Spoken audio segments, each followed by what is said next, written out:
आवाज कमी करायचा असेल तर काय केलं पाहिजे. तो संध्याकाळी आम्ही 5 रुपयाचा नारळ घ्यायचो आणि तो घेऊन गेल्यानंतर घरातले विचारायचे कुठे गेले होते.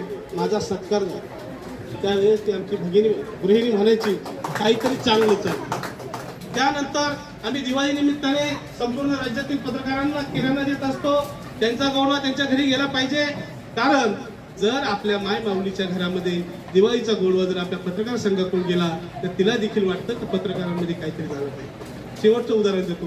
या राज्याचे गृहमंत्री नामदार आर आबा होते. त्यावेळेस ते माझ्या 2 राज्यस्तरीय अधिवेशनाला आले होते.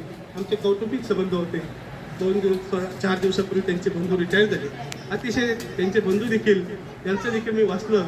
तर आबा नेहमी सांगायचे माझा एक मित्र होता, तो पत्रकार होता आणि त्याचं लग्न जमवायचं होतं आणि त्यावेळेस आबांनी जिल्हा परिषद गटातून उमेदवारी लढवली आणि त्या पत्रकारांनी सर्व कामकाज केलं. त्यावेळेस आबा त्या मुलाला मुलगी पाहण्यासाठी गेले.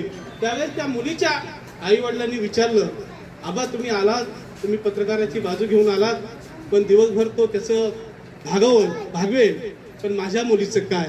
म्हणजे आज तुम्हाला वाटत असेल माझे ग्रामीण व शहरी भागातील पत्रकार